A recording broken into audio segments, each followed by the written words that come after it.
was inside the school shooting at the kids. That was a call to 911 at 11:33 a.m. May 24th. And they're coming in and I'm yelling at them. Law enforcement response to the mass shooting.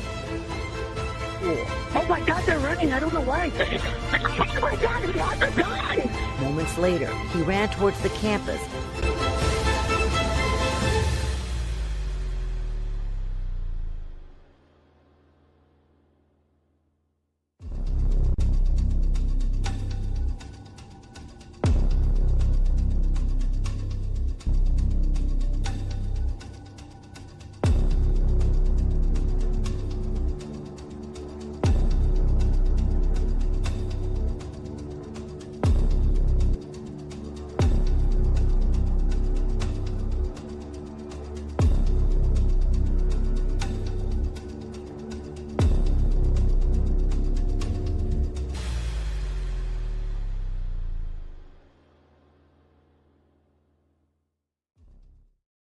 Good evening, folks.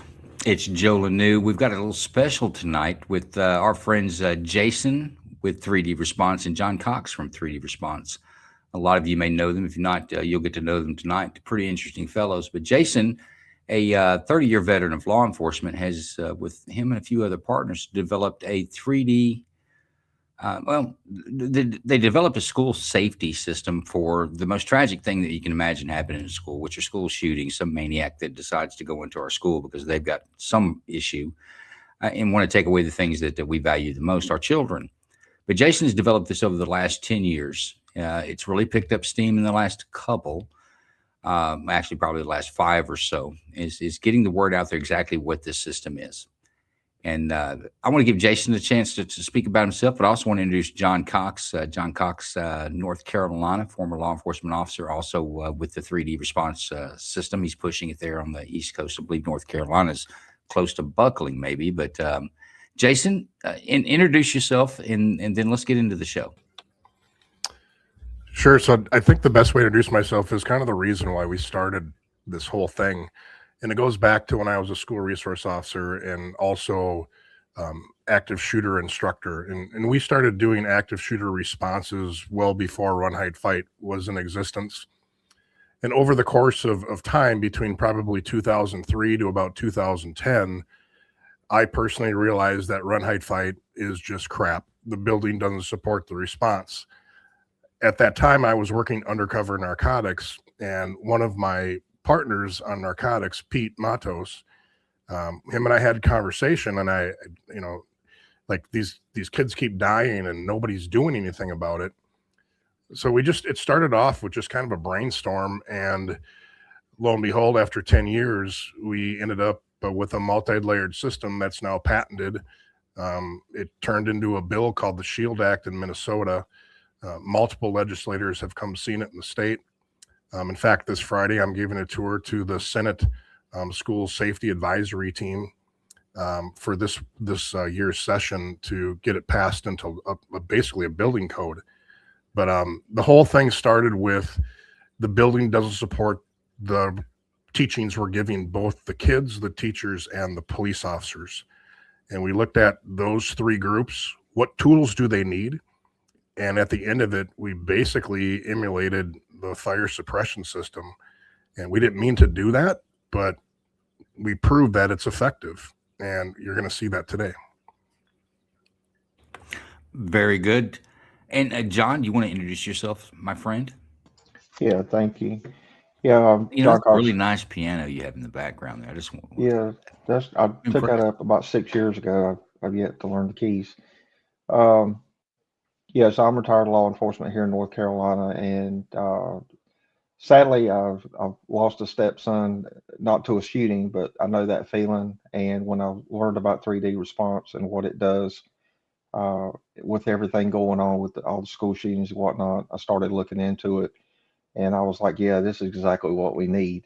And Jason was able to fly me up January of last year, so I was able to tour 3 schools, and I actually got to put my hands on it literally and stand on the outside looking in and just see how effective this system would be. So, coming from both sides of it and having somebody that's come up with a solution, I thought, yeah, this is what I'm behind this because you don't. That's the last thing a parent wants to do is to make those decisions, and I know that hurts. So I'm behind this 100%. This is the answer right here. Absolutely. Now, fellas, I've heard both of you say in spaces, you'll compare the Uvalde, the tragic Uvalde school shooting. 21 two teachers and 19 children lost their lives in this horrible event. But I've heard you guys say, and I think I see it myself, that if 3D response were installed in that school, that no child would have been exposed to gunfire. And the three of us have had discussions for you folks out there on this exact matter, as in there's been some pushback in some spaces. I've heard Jason get where like, how do you know? You can't say that with certainty. I think we're going to be able to prove tonight that we will be able to prove that with certainty that no child dies with 3D response in that school, even with the poor police response, even with all the other factors that did occur that day. We're going to be able to show this, I think. But Jason, with the 3D response system, this is a system that it can be triggered by buttons very similar to a fire alarm, right? You said that you unwittingly, you guys can almost parallel the fire safety system, but this system can be triggered by the push of a button. Am I right? Yeah, part of when we were designing it, we took into consideration the physiological occurrences that go on under stress, and Pete and I both have been in shootings before, and we experienced those loss of like your fine-tuned motor skills and tunnel vision. And we also did, like, I wouldn't call them experiments, but they kind of were, where we fired blanks around 5 adults and asked them just to make a phone call, and they couldn't do it with that loud bang. They were shaking so bad. So we took that in consideration. Like, under that immense amount of stress, you don't know how you're going to respond. So to keep it simple, just push a button, and that actually activates the system. All you do is push a button. Okay. And with tonight's example, I think that response time or lag time, if you will, from the time that the button is pushed, what have you experienced? Because you're installed in right at 20, or maybe, I don't know where you're at now. It'll soon be more than 20, but you're in schools and have been in some schools for some time. So you've done the annual training and you've kind of got the numbers. What is the average time that a school can go from everything is cool to lockdown where all the children are safe? How much time lapse is it from pushing the button till something happens? The majority of time, within a minute, 60 seconds, that school is a ghost town. Okay.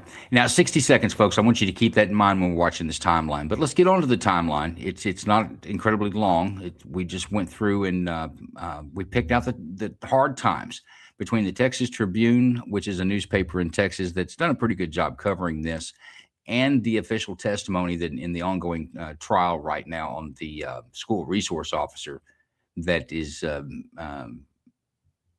been charged with, I think, 28 counts of child endangerment. That trial is ongoing, but we've taken some of the, so we know the timeline is correct, is the reason I say we didn't just make this up. We didn't get it from CNN. But let's watch this. Pay attention to the timeline. Pay attention to what's going on. Here we go. He's inside the school shooting at the kids. That was a call to 911 at 11:33 a.m. May 24th. And they're coming in and I'm yelling at them. Law enforcement response to the mass shooting. Oh my God, they're running. I don't know why. Oh my God, he has to die. Moments later, he ran towards the campus.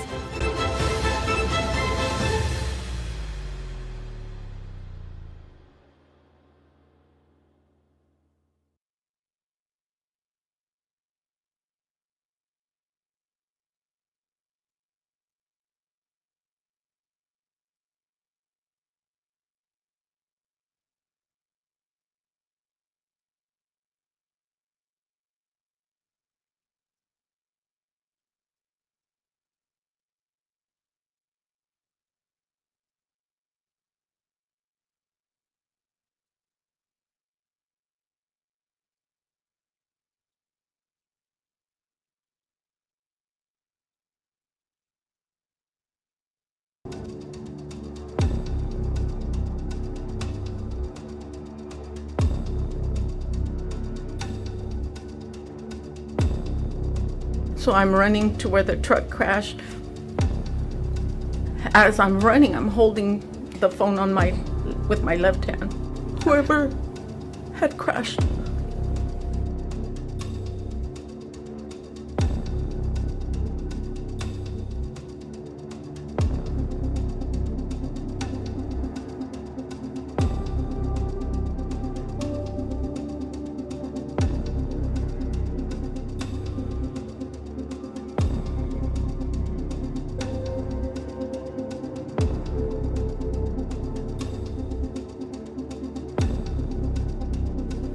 As I'm running, I see on the right side of me 2 men running from the funeral home. They were running towards the crash, and then I see them stop. When they stop, I'm still running. And then I see them turn around. One of them falls as they turn around, and they run back. And he yells, "He's got a gun."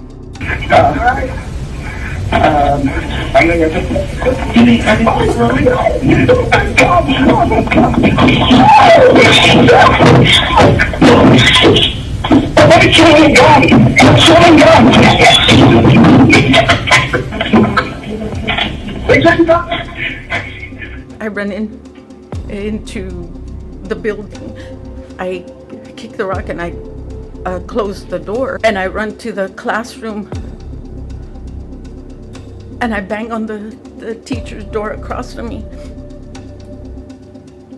I'm banging on the door and she opens the door. She says, "What is going on?" And I said, "Call the front office. There's a shooter on campus."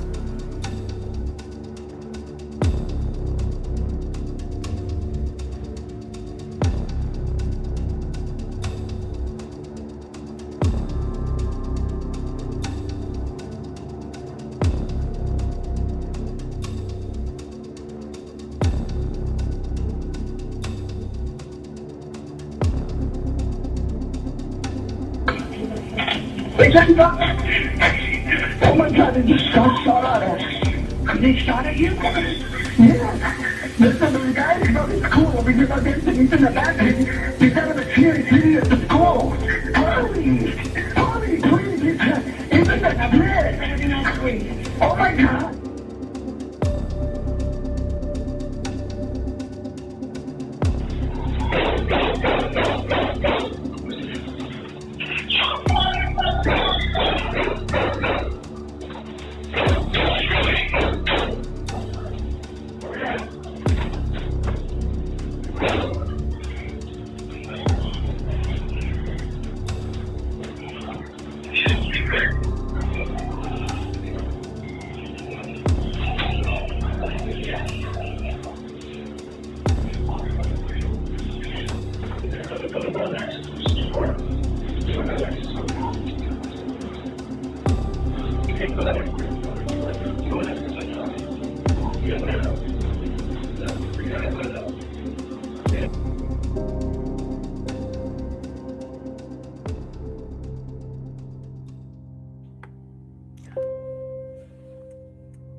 Okay.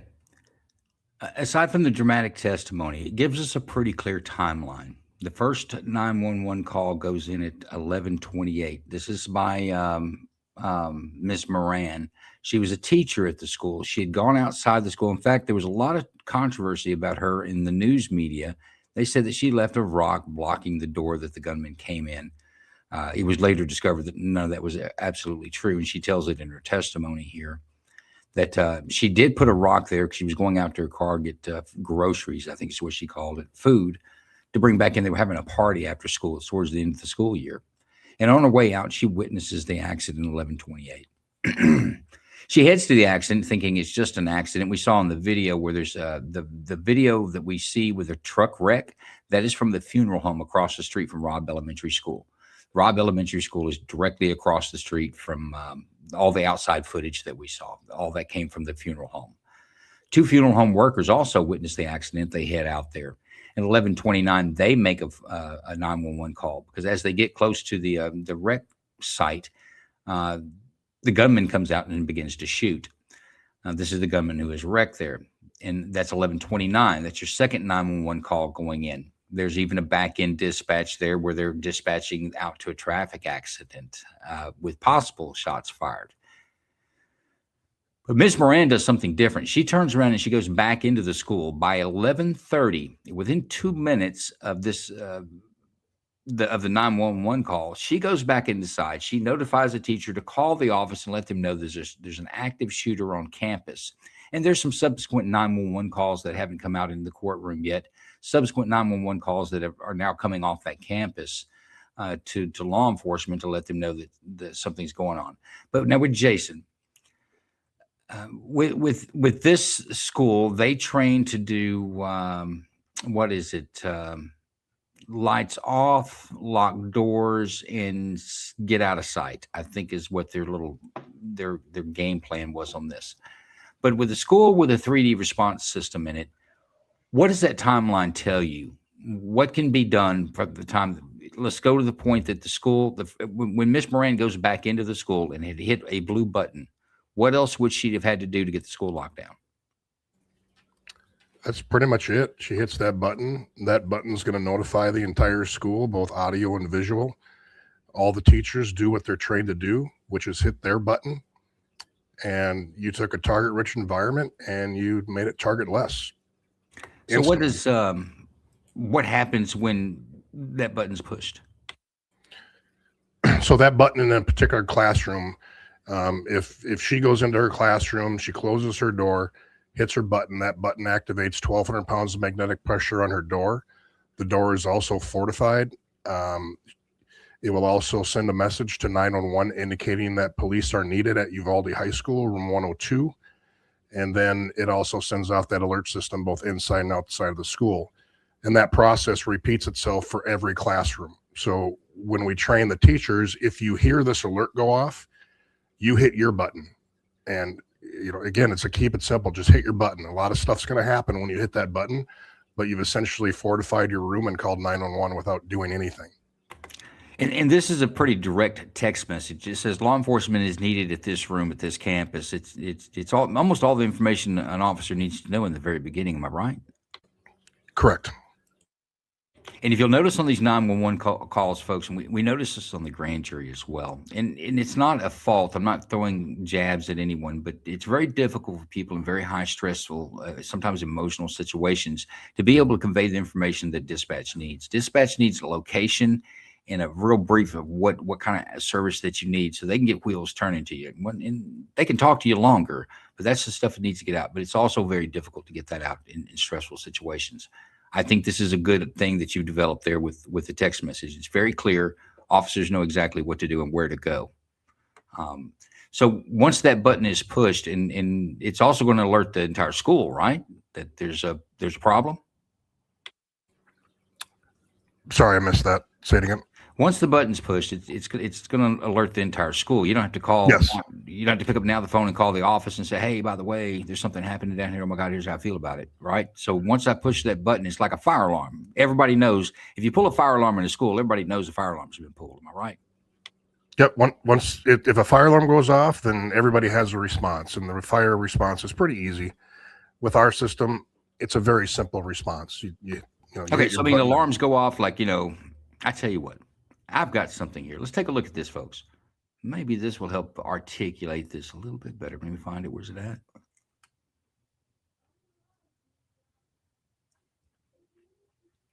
Did I get rid of your promo? Oh, I did not. Here we go.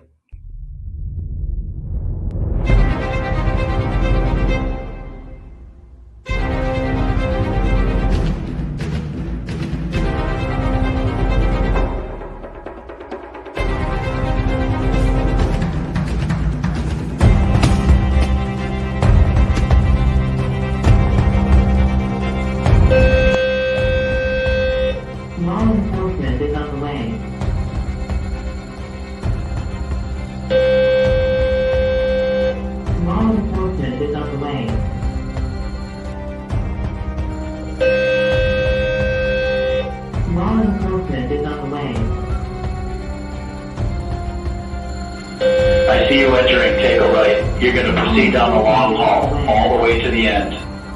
You're going to go till the end where you're intersect to the classrooms. Keep going, I see you moving forward. Subject is held up in classroom 203.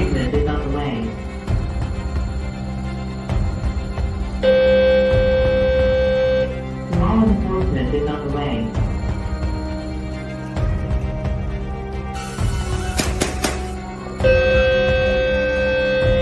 Law enforcement is on the way.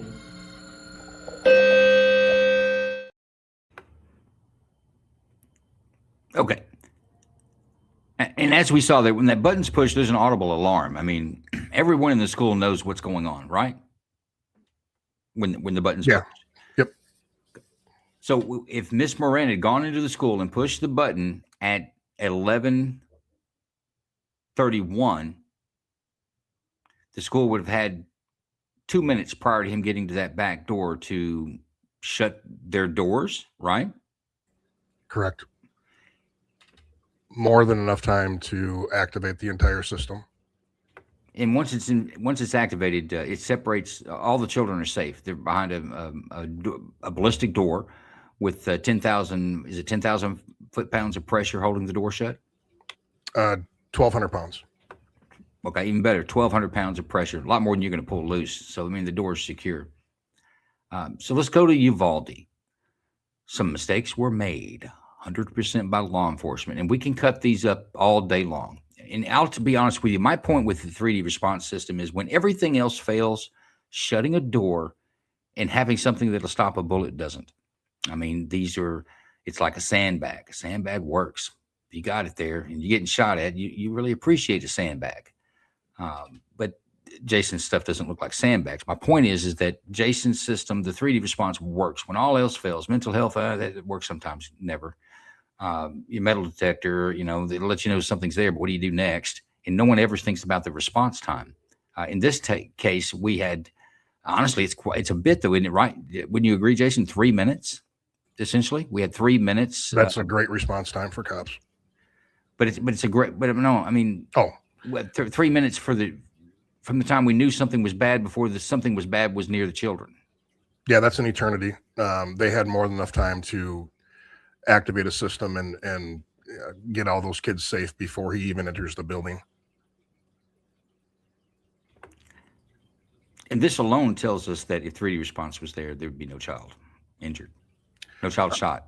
Yeah, I'm convinced of it, and I've done these studies with many school shootings, and every single one, when the tools are provided to take your school back, it's a game changer with the number of people that are injured.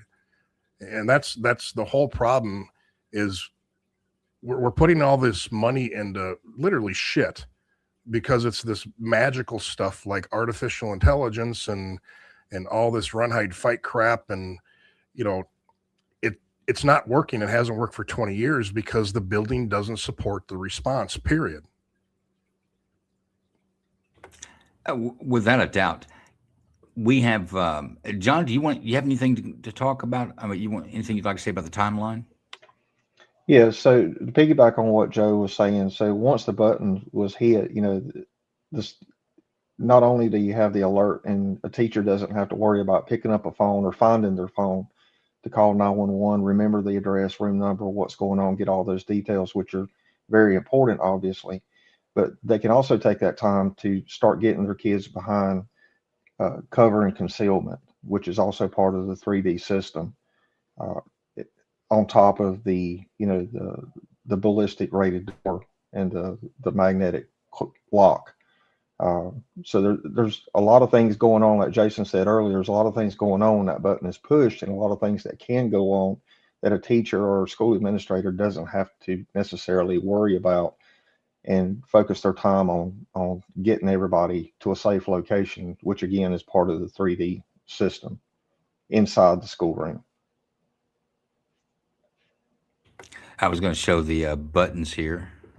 There we go. Well, yeah. So when he, with the system in there, when he walked in the door, he's the kids and the teachers are behind the ballistic rated doors, the pull-out panels are pulled out, and which are also ballistic rated.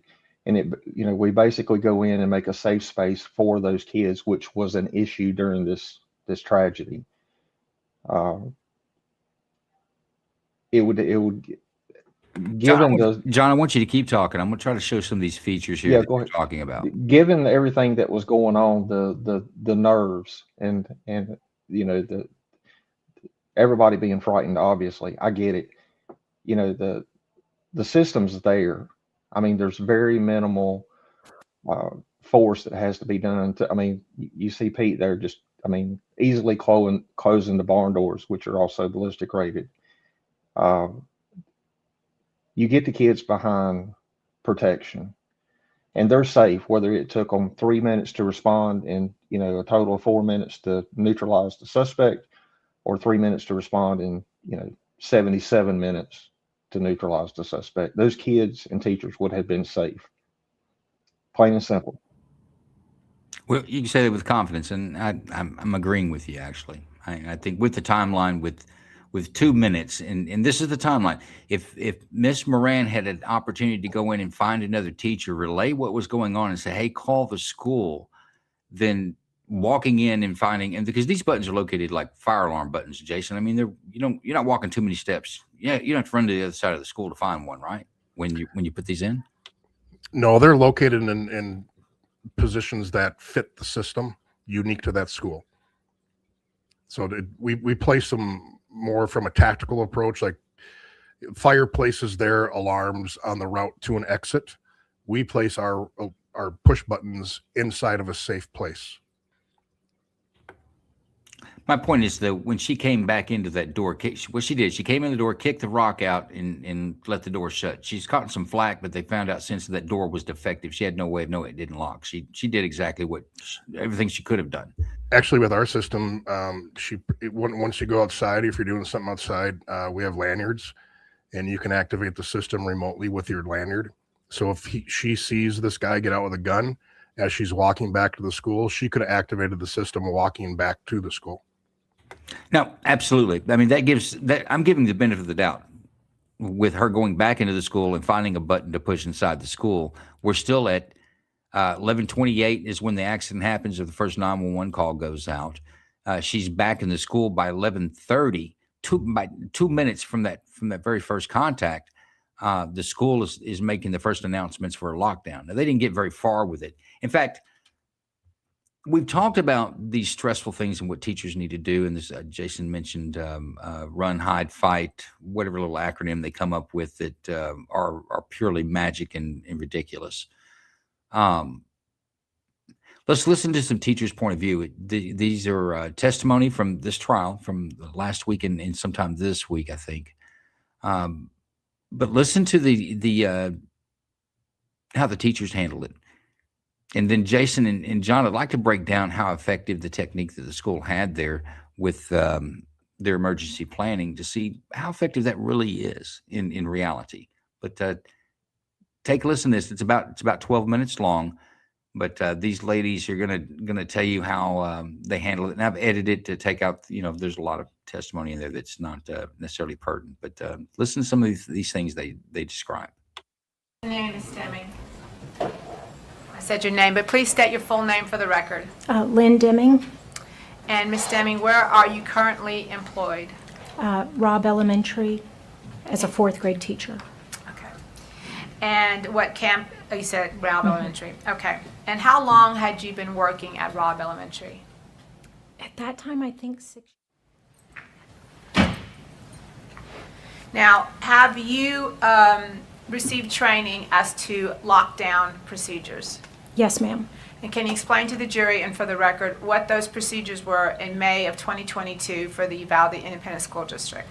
Lights, lock out of sight, so you lock lights out of sight, sorry. So you lock your door, be sure your door's locked. You turn your lights off and cover your windows, and you hide.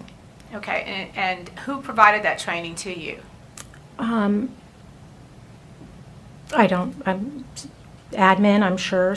I don't necessarily remember exactly.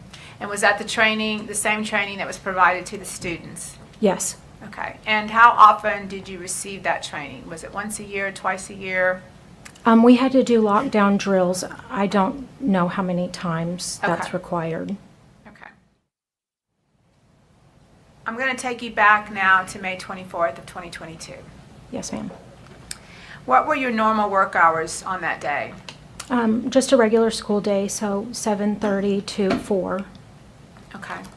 And on that day, was there something specific going on, something special going on for the day? The award ceremony was that day. Okay. And what time was your award ceremony? I don't remember specifically. It was before lunch. Okay. And after the award ceremony, what did y'all do? We went back to the classroom. It was sort of, a lot of students leave during award ceremony. So what happened after you're holding the door open for the one student who forgot a water bottle? One of my students opened the door to go out the south side, and they said that the coach is yelling. And I said, why? And they said, I don't know. And then, I'm sorry, I heard what sounded like fireworks. And I told the kids, come back inside. My foot was still on the door, and I said, get in the classroom and hide. So what's going through your mind right now? You've heard that the kids have said the coach told them to get back in. You hear firecrackers. What's going through your mind? I honestly wasn't sure, but I just thought it was something bad. Okay. And because it's something bad, what do you go to? Lockdown. You immediately go to lockdown, and that's your training. Yes, ma'am. Okay. So explain to the jury what if you go to lockdown, you tell your kids to get in. Tell us what you did next. I was going to close my blinds. My lights were already off because we were going to recess, and I heard the classroom next door was kind of loud. They didn't know anything, and so I opened the adjoining doors between me and the classroom next door, and I said, be quiet and get down. And I closed the door and then went to the blind to close the blinds. When you went to the blinds to close the blinds, did you look outside that window? No, I did not. Okay. So did you get the blinds closed?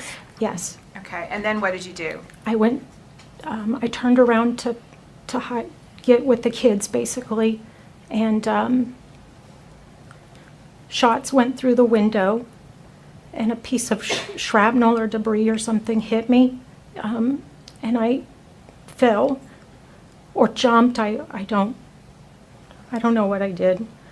I lost my glasses, and then I was worried. I'm sorry. I thought I put the kids in the worst place. Explain to the jury what you mean by that. Because he was shooting through the window, and the kids were directly across, and I thought I made the worst mistake I had ever made. Okay. So what did you do then? I crawled over to the kids, and I just started asking them, are y'all okay? Are y'all okay? My ears were kind of ringing because the shots that went through the window. And one of my students said, you were shot. And I said, no, I'm fine. Are y'all okay? And then I just kind of crawled in between the kids, and then I thought I needed to block them from the window, so I, as quiet as I could, turned a desk to kind of block them, which is sort of stupid, because what's that going to do? Somebody shot when we were walking out of the building.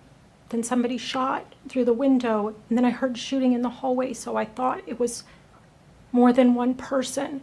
And I thought our only sort of savior was that he shot through the window, and my kids were so quiet, they wouldn't know we were in there. So I thought if we just stayed quiet, they would think we weren't in there. Good afternoon. Good afternoon. Please state your name for the record. Nicole Ogburn. Ms. Ogburn, where are you currently employed? I'm currently employed with Uvalde CISD. And what is your current job position? Now, what room number was your room? It was room 102. Okay. I'm going to hand you a pointer, and if you would come. May the witness get up, Judge? Please. Ms. Ogburn, I'm going to give you this pointer. I'm going to ask you Here we have a board that's been introduced into evidence as an aerial view of Robb Elementary. Do you recognize it? Yes, I do. Okay, and here we have the campus right here. I'm going to give you this pointer, and if you would show the jury where your classroom was, 102. 102 is right here in this corner. That corner, the Yes, south end The south end, yes. of the building. Okay, thank you.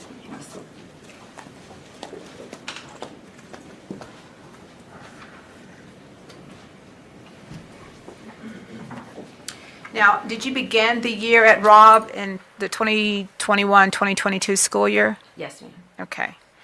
And for the jury and for the record, the record from the court, can you explain to the jury what is a lockdown procedure? Lockdown procedure was lights out, windows covered, and you hide in a corner that cannot be you can't be seen from the window that's at the door. Okay. And you had received this training as a teacher for the Uvalde Independent School District? It was spoken to us about, like, every year they kind of briefly go over what the procedures were. And is that the same training that the students received? Yes. Okay. And how often were you trained on this? You said they mentioned it, or? Well, we did a training for teachers. Usually they would mention it during our PD days before school started, and then throughout the year we'd have lockdown drills and fire drills and all, practice all the drills that we had. Now I'm going to take you back to May 24th of 2022.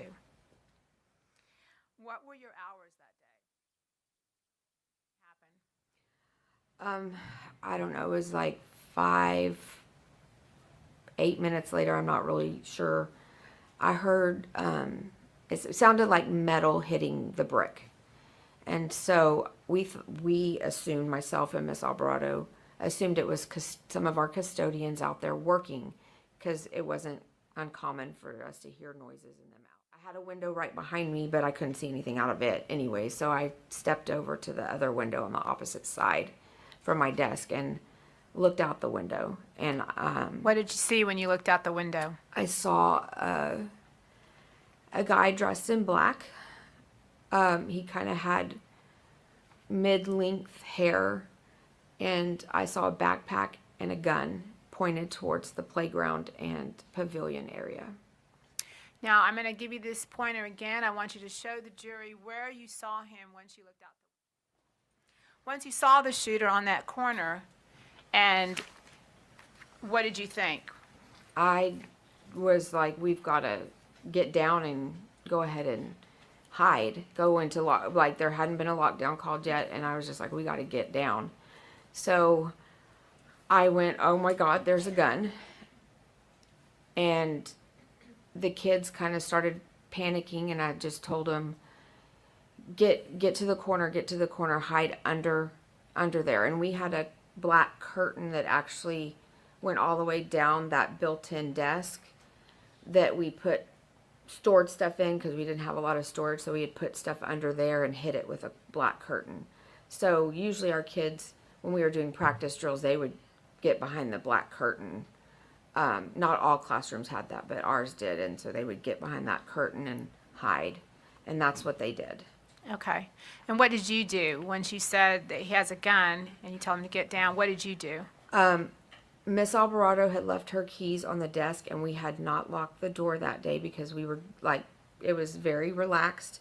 We were waiting for all the kids to finish going to the bathroom. And I went to try to throw my keys at her, and both of us were like, no, he's coming in that south door is what we thought he was doing, because the way he was walking and pointing his gun looked like he was going to come in through that door. And so I was like, we have no time, just hide. So all the kids hid, and I remember coming around all the desk, and I had two little boys that were actually sitting by the door, and I said, no, get over here. So I had them go around the cubbies and get behind the cubbies and underneath. And right about that time, I heard gunshots, and I felt stuff falling on me. So I literally went onto the ground on my belly and started just crawling on my belly to get underneath the curtain with the kids. Okay. And the kids were already underneath that table? then? Yes, they were already there. Okay. Did you move any furniture? Did you Not chase at, things? not Okay. at that time, no. Okay. So what did you do? You crawled to where the kids are? And I laid underneath. I was kind of closer to Mrs. Alvarado's desk. I crawled over there and got under there, and there were kids like all around me, in front of me, behind me. I kind of felt like my body was kind of sticking out of the curtain, but I was trying to cover myself with that curtain too at the same time. And is that part of your lockdown procedure? Complete? Yes. I mean, for me, for our classroom, it was, because then they were completely out of sight. Okay. And the kids knew this? Yes. Okay. Did you? Okay. And this is testimony from these ladies who lived it that day. But did either one of you pick up some very key things about their testimony? Maybe effectiveness, maybe? They used what they had, which was nothing. Right, but both of them testified that they did pretty much exactly what they were trained to do, but turn the lights off, lock the door, and not be seen, pretty much. But and they did that. But how effective, Jason? How effective is that? It's crap. I refuse to teach it. In 2014, I stopped teaching it. I refuse to teach it because it doesn't work. The last lady, the Miss Ogburn, she was so frightened that she figured that she didn't have a chance to get up to lock the door, so she didn't even get her door locked. But I would venture to say that the reason she survived and all those children survived is not because of the school's plan, not because of the hide and lock the door and whatever their acronym is. It's because the shooter didn't come to the room. That's the only thing that saved them, is that the most insane son of a bitch around is in charge with this run, hide, fight, or turn the lights off and cry, whatever the acronym is. But don't you guys agree with that? And I'm sure all of our schools have something like that, but it's a false sense of security. It means nothing. It's like when we were in school in the 70s and 80s about nuclear weapons. You know, they're like, what they say, get underneath your desk. No, honestly, that's probably more effective than the run, hide, fight, or turn out the lights and cry. Yeah, I'm glad you said it that way, because in reality, right now, if somebody walks into a school with a gun, they own that school until they say it's done. And in this case, he owned that school. He got to decide where he went to, and wherever he went to, there was going to be victims there, because the victims didn't have any resources to keep away from him. So they're in control. And the big part of our system is giving the teacher the power to take their school back, to empower them that they have a plan. I know what to do. You're not going to overcome this, and take the school back. So that's what 3D Response would have done. It would have empowered them to say, you know what, not my kids, not today. Well, once the system's engaged and they're in their safe spot, locked in, let's say you had a response like Uvalde, 77 minutes. The police could have sat out in the hallway with this guy and had picnics, lunch, but still, it's not like your system expires. It doesn't come undone until law enforcement gets there with the proper key to undo it, or someone from inside undoes it. Is that correct? Yeah. Let me break it down this way, and I think this will kind of summarize it pretty quickly. The time of the first 911 call indicates the time of the first 911, the first button being hit. When that first button's hit, that room, 1,200 pounds magnetic pressure on the door, they pull out their ballistic feature. Those kids are behind level 7 ballistic panels.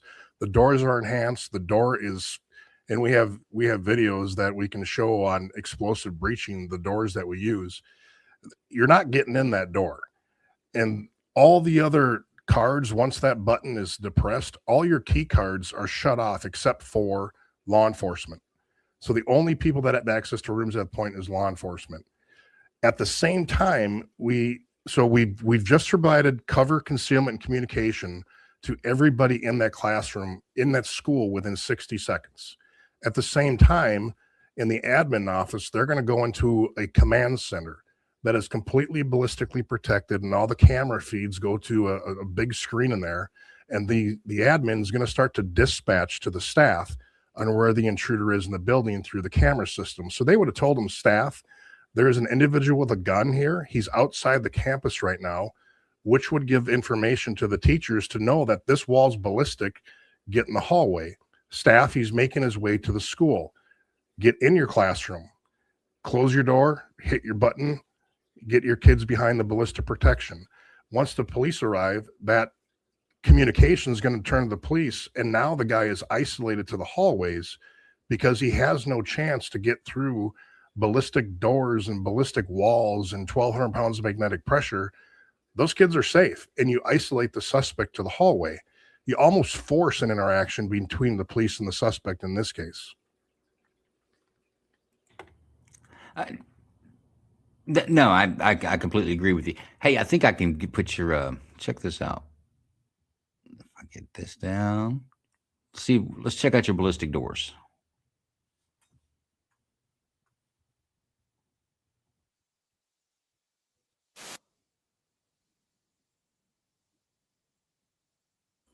There's no sound, Joe.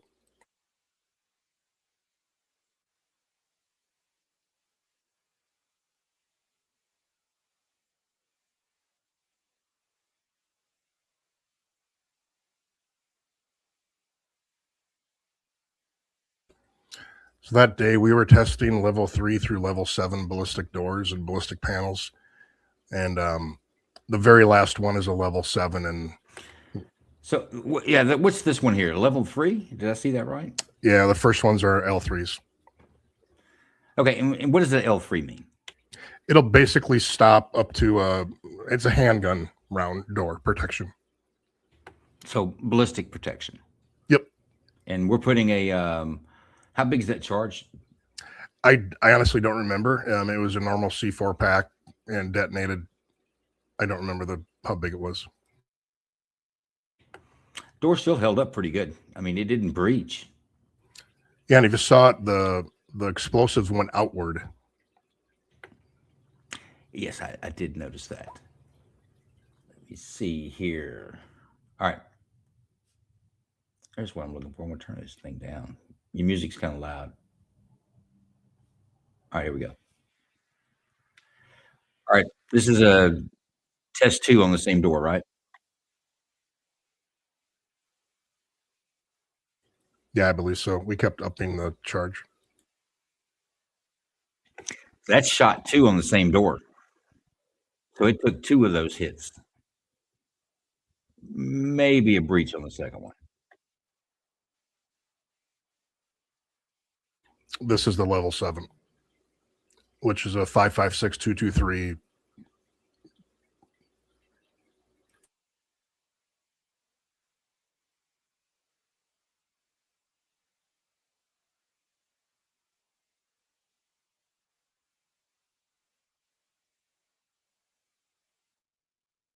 Now it does. What's interesting about this? Now this is not just a blasting charge. This is got a water bag on it. Am I right? They put an IV bag on it. I'm not a breacher, dude. I just sit there and watch the cool stuff. Let's just take a look. I believe I'm right. I believe they've got an IV bag on it, water tamped. Either way, that's significant because the detonation goes outward. And folks, those that may not understand what we're talking about, the purpose of these charges when you put them on a door is to really make the edge of the door shorter by pushing the center of the door in. So you hang it on the door or tape it to the door. You put some fluid behind it, which works great for tamping because it doesn't transfer energy as efficient as other items. So it'll push the explosion back into the door. And what you see on these, you saw it on that level 3 door where it got that focused damage in that one center spot. But now this level 8, I think is what it said on here, maybe a 7, Jason says. But the entire force of this charge goes away from the door. This is impressive. That's a hell of a door here, or a hell of anything that can hold up to this type of explosion.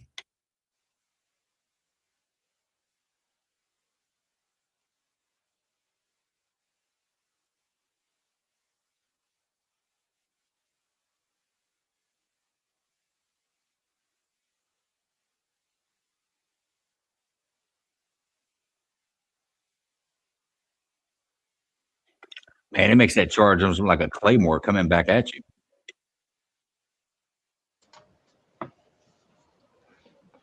Yeah, I like how what is that 6x6 post? They just sit there and rock back and forth, but the door ain't touched.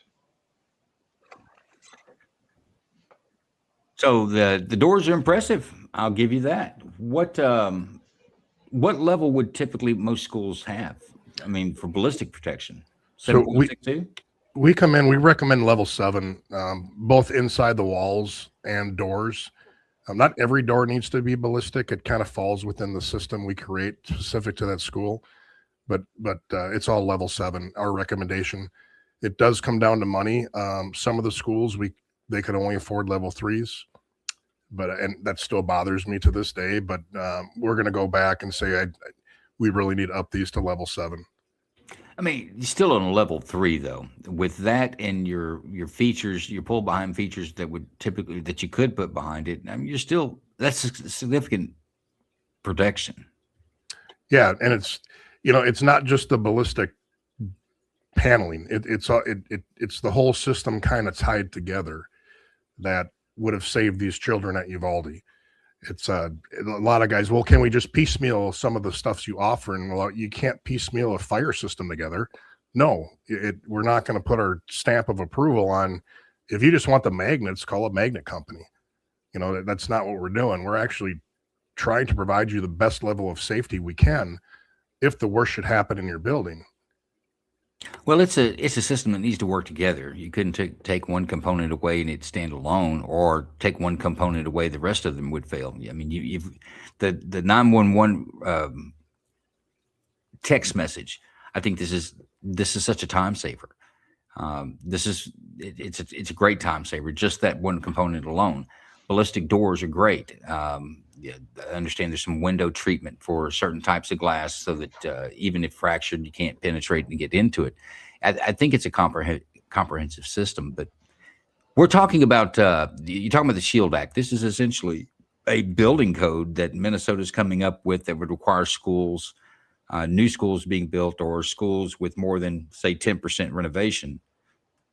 They would have to bring it up to code, meaning that they would have to put features like a 3D response system in their schools. Is that right? Yeah, correct. Basically, the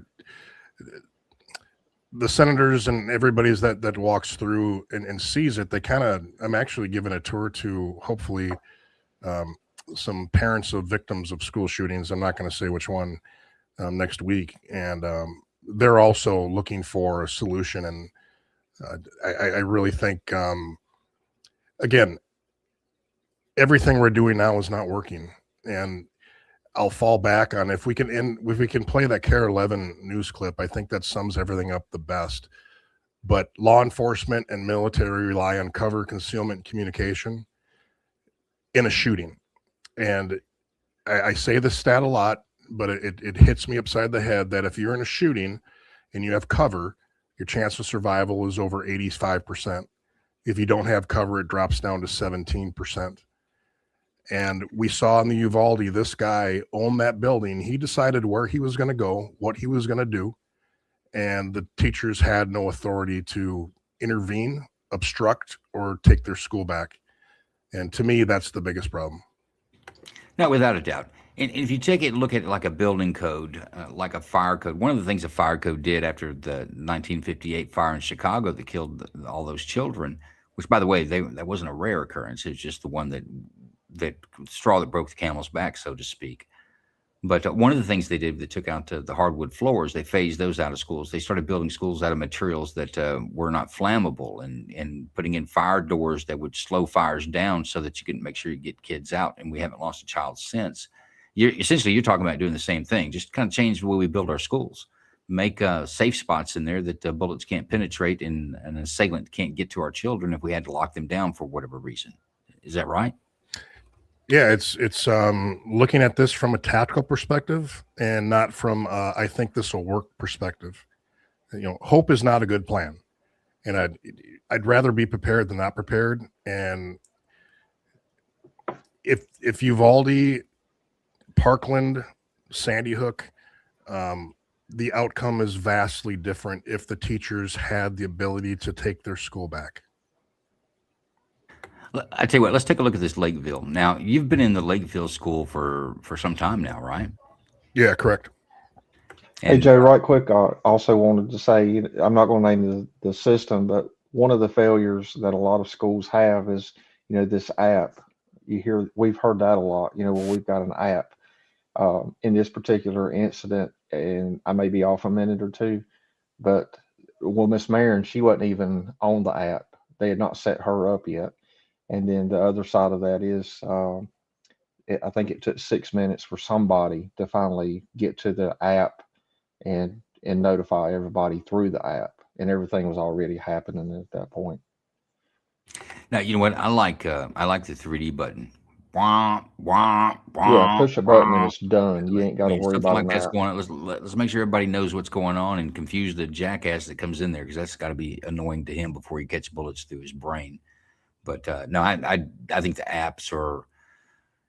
Yeah, I'm with you on that. I just don't think that's a viable solution, and it's proven not to. I mean, we have educators that think that turn the lights off, lock the door, and get behind a dark curtain and pretend they don't see you is a tactic. But in reality, logically, if you look at it, I'll make this argument with anyone. The only reason that those children that didn't get shot that day didn't get shot is because the shooter didn't shoot them. There was nothing stopping the shooter from shooting him. He just didn't do it. I'll go to Parkland. Parkland, the shooter was in this 3-story building for 8 minutes and decided to leave. He left on his own, uncontested. Every child that died there that day because he wanted to kill them. Everyone that survived is because he didn't want to. That's the only reason they survived. He just didn't shoot them. Nothing stopped the guy from shooting him. They didn't run and hide well enough, or they didn't cover their eyes or get behind the curtain better than the other kid did. He just decided not to shoot them for whatever reason, and those odds aren't good enough for me. Let's take a look at Lakeville. Folks, this is a school that is, there are children going there, today with the 3D response system installed. Schools should be a safe place. That statement seems like a no-brainer, right? But the fact is, school districts have to be proactive about it. So you're going to need to sign in, and here's a pass. Maybe even try a new approach.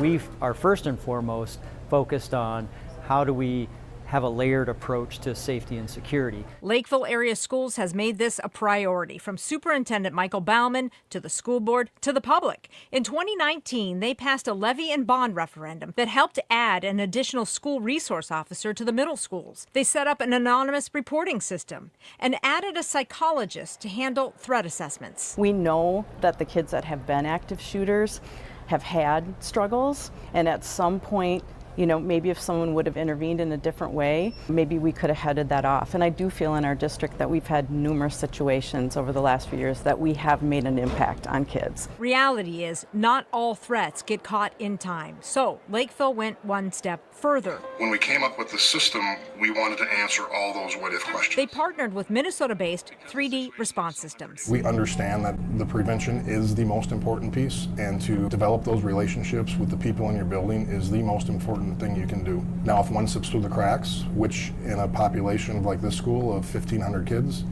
but it's very possible, then our system comes into play to keep as many people safe as we possibly can. 3D Response Systems is a multi-layered design to get the police there faster and provide tools for the people inside to survive. The company was started by police, firefighters, educators, and parents. It takes the active shooter training, run, hide, fight, and adds 3 things they say makes it more effective: cover, concealment, and communication. Cover is something that's going to protect you from like a bullet. Concealment is something that I can't see you. Communication is having constant active communication to keep you in the know. Almost all of it is out of sight, so you don't lose the feeling of a teaching space. The only visible signs are the police buttons on the wall in every room, in every building. You simply push a button, and when you push that button, you've sent a text message to dispatch that says, police needed in room 102, Lakeville North High School. And each room, when they hit their button, a new text message will be sent. It also activates 1,200 pounds of magnetic pressure on your door, so you get a nice tight seal and you're not going to get through that door. And then lastly, it sets off the alert system both inside and outside the school. Hidden ballistic panels can be pulled out of the walls if needed, and cameras help the officers responding get to where the threat is faster. That's part of the communication piece that comes in, so the teachers know exactly where the intruder is. When the first officer arrives, they can talk to the officer and say he's on the 3rd floor by room 302. Lakeville has installed the system in both high schools and is working its way through every school in the district, a system they hope they never have to use. But having it is peace of mind, because just hoping it never happens isn't a solution. We're fully aware that you can't stop the first one. I mean, it's a reactive situation, but you can stop the next 5. Rena Sargentopoulos, KARE 11 News.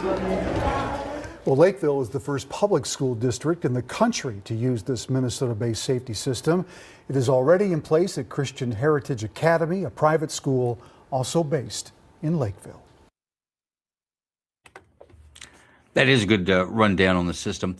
Folks, we're about an hour on what we said we're going to do. Do you guys have anything you want to say in closing before we jump into the space? And folks, we've got a space going on X. A lot of folks in there that have been listening to us for this hour.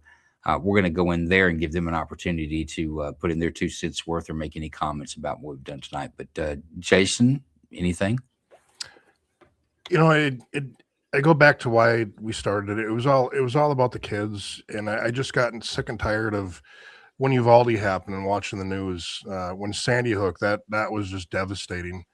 And the calls I've been to over the course of my career, the ones that hit me the hardest were dead kids, and nobody was doing anything about it. And I chuckle at people with their ideas. You know, take your idea, create an LLC, and run with it. You know, it's one thing to talk about it. But what I really like what we created, and I'll say this again, was the fire suppression system was so effective. Not one life of a child has been lost in the school since the fire code's been enacted. And when we got done with ours, it was like we just kind of emulated the fire code just for a different threat. So I think the blueprint's been there. I've gone through every shooting you can imagine and put our system in that school, and it will minimize loss of life. And the problem is we're just not giving the resources to give the teachers and the cops the opportunity to do so. And that's what we created from a tactical point of view. Now, we've got the SHIELD Act that's coming up for a vote there in Minnesota. So any folks out there in Minnesota, go to 3dresponse.com. Jason, you've got a PDF they can print off. In fact, every one of us should do it. They've got a PDF that you can print off, send it to your school board, and send it to your state senator and state representative. I personally think if we leave it up to school administrators, which are educators, they're not tacticians. If we leave it up to them to keep our kids safe, they're going to do things like turn the lights off and hide behind the curtain. If they don't see you, they can't shoot you, but that's not necessarily a good plan.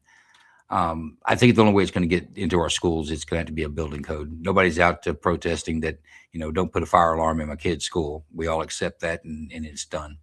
But that PDF that they can print out, or they can just email it. Am I right, Jason? Yeah, and don't just send it to your school board. Send it to your state rep. Send it to your legislator. John Cox has been working hard with the North Carolina legislation out there. We have another rep in New Jersey who's kind of doing the same thing to get the SHIELD Act adopted in other states. But I agree with you, Joe. These educators, they're going to take the lowest hanging fruit that costs the least and give you a false insecurity with no effectiveness. It's almost got to be, forced. It's like a seatbelt in your car. It's you don't have a choice. You have to. There's a seatbelt there. You got to wear it. It's for your safety. So I agree with you. Not 100%. John, any closing remarks? No, just mirroring off of what Jason said. I'm one of those that, if I don't see a benefit in it, I'm not going to get behind it. I was behind it from, a couple of days in, and then especially after I went out there and saw it. Yeah, and it's picking up a little bit here. I've talked to a state senator here. I think she's going to try to fly out hopefully in March. And then I've got a meeting this week, Thursday, with the county sheriff where I worked. Obviously, law enforcement gets it. And then I've actually got a meeting Friday morning with a school board member who's going to be running for school system here. She's part of her platform is school safety. So, yeah, and hell, I'll go anywhere on the East Coast. I don't care who does it. We just need to get it done.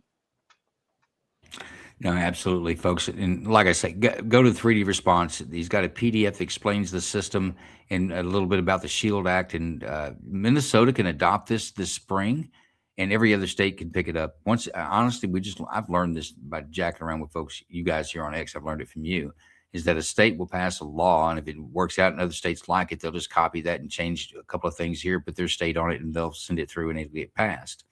Same thing can happen with this 3D response, but we need to voice up. This needs to be in our kids' school.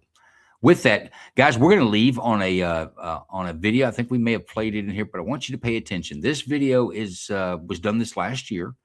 This is the annual training that 3D Response puts on with the schools, so that the local police department comes in. Everybody's familiar with what they've got and how it's supposed to work. They got key cards, and it also gives the administrators training on how to talk people into where officers in where it's at.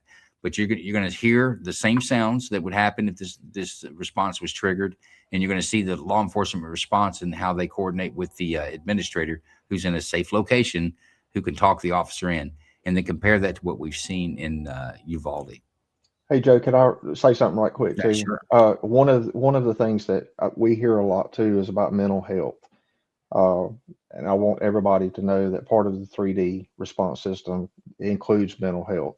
We've got some professionals in that field that has also joined in. So, I know we've talked about the ballistics and the panels and all that and the notification communication part, but there's also mental health involved as well. So you're getting a full system all the way around to address the problems or potential problems. And that's very true. All right, folks, so we're going to shut this stream down, but we're going to go into the X space and continue the conversation. I see we even have some hands up in there, I see. So I'm excited to get in there. If you're just watching, catch us on X and come into the space. Tell us what you think.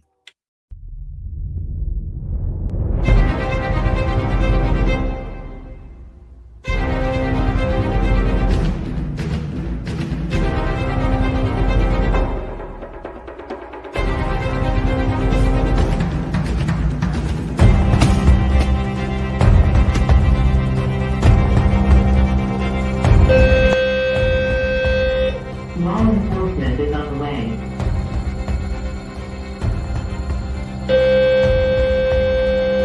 Law enforcement is on the way.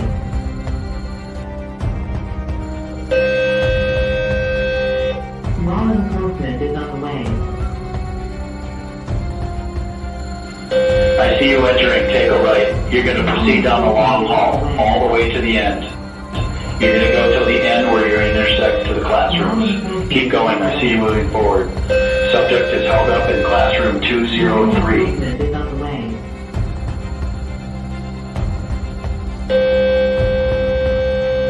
Law enforcement is on the way.